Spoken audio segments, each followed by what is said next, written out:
children, today I am going to discuss with you Social Studies of Class 4, Chapter 3, the Northern Mountains and the Northern Plains. So please open down page number 23. The Northern Plains. The Northern Plains are located to the south of the Northern Mountains. This region is a flat level land extending from Punjab in the west to Assam in the east. The east-west extent of the plains is about 2,400 km, covering the states of Punjab, Haryana, Uttar Pradesh, Bihar, West Bengal and parts of Assam. The Himalayan rivers.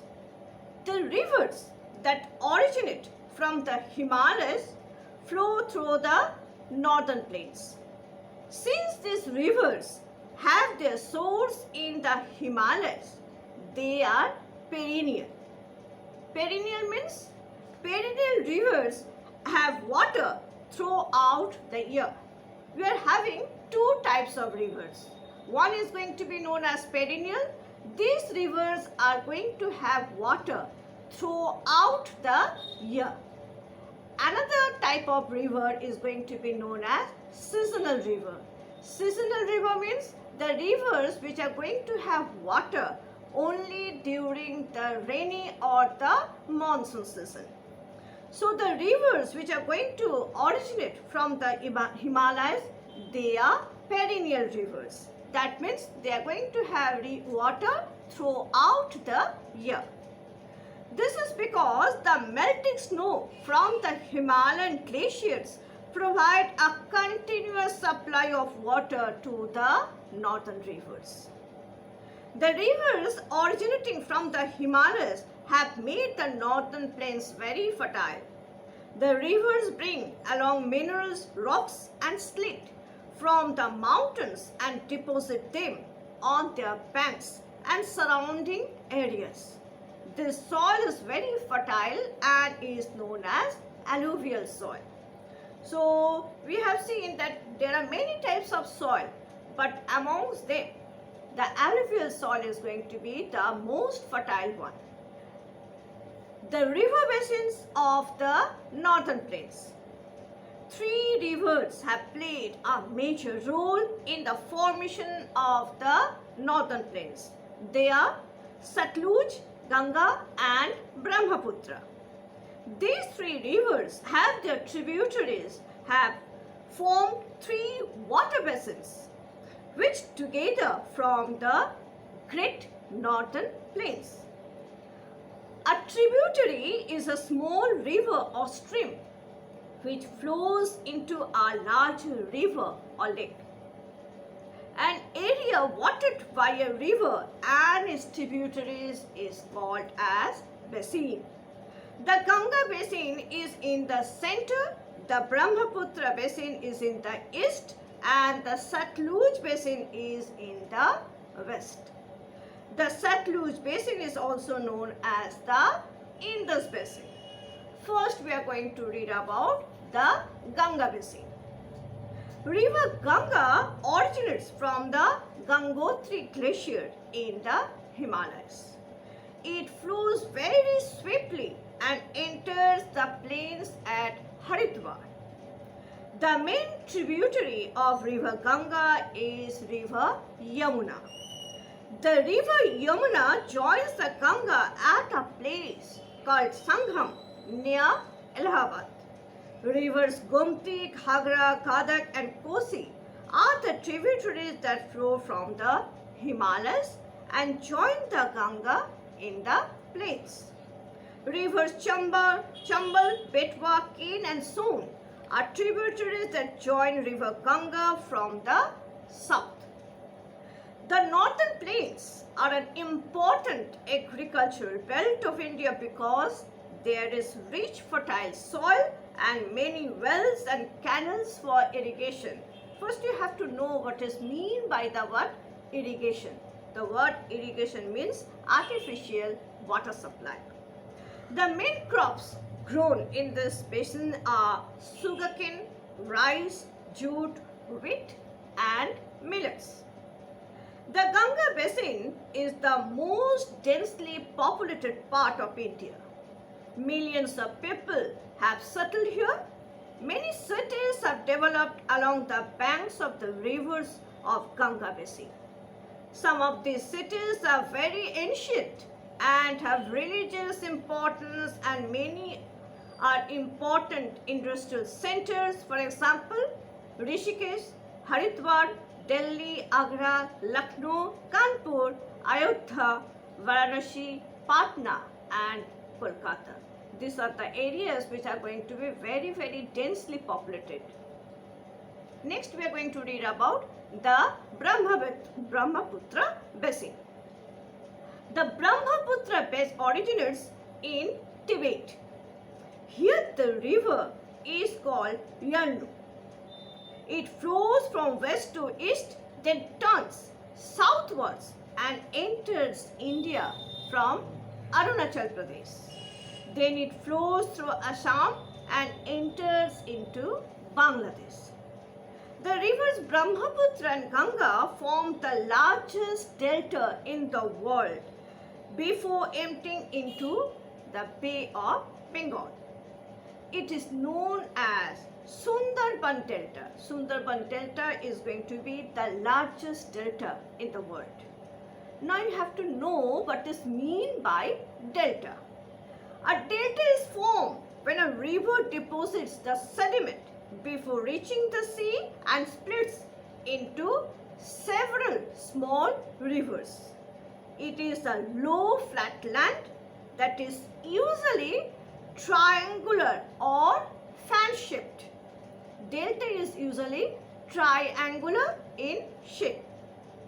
The Brahmaputra basin covers the state of Assam, Tripura, and small parts of Arunachal Pradesh. This basin receives very heavy rainfall from the monsoon winds. Sometimes the heavy rainfall results in flooding of the rivers and their surrounding areas. The main crops grown in the Brahmaputra basin are rice and jute. The important cities in this region are Dibrugarh, Tezpur, and Guwahati. Next, we are going to read about the Satluj basin. The Satluj basin is formed by the river Indus and its 5 tributaries: Jhelum, Chenab, Ravi, Beas, and Satluj. A large part of this basin lies in Pakistan. In India, this basin covers the state of Punjab and Haryana. Both the states are drained mainly by river Satluj. This region does not receive much rainfall. Hence, farmers depend on canals, rivers, and dams for water. The Vakra Nangal Dam has been built across the river Satluj. Their main crops grown in Punjab and Haryana are wheat, cotton, barley, maize, rice, oilseeds, millets, and sugarcane. The important cities in this region are Chandigarh, Jalandhar, Patiala, Ludhiana, Ambala, and of course Amritsar. Importance of the northern plains. Number 1, the soil of the northern plain is very fertile. As I told you before, in this region we are going to have the fertile soil, which is going to be known as alluvial soil. Therefore, this region is very good for growing crops. Large quantities of food crops are grown here. Number 2, since the land is flat, there is a good network of roads and railways. This helps in transporting crops, fruits, as well as industrial goods to other parts of the country. Number 3, the climate in this region is mild. Mild means not too hot, not too cold. Therefore, many towns and cities have come up in this region. There are many important industrial centers located here. Last point. Some important industrial cities of the northern plains are Amritsar, Jalandhar, Ludhiana, Chandigarh, Delhi, Mathura, Haridwar, Agra, Allahabad, Varanasi, Lucknow, Patna, Kolkata, Dibrugarh, Tezpur, and of course Guwahati. Problem of river pollution.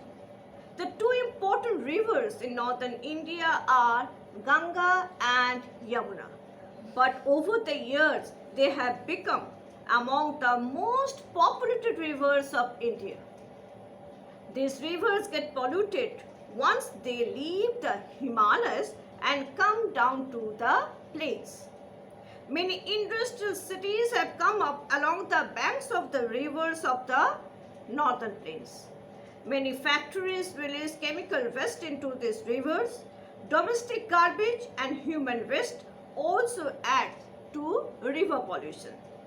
This has polluted the river water to such an extent that it has become unsuitable for human use or irrigation.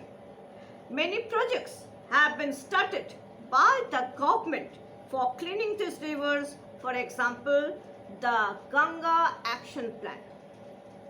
Now I'm going to discuss few question answers and objectives with you. You can see them on the screen.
Hope you all enjoyed the class.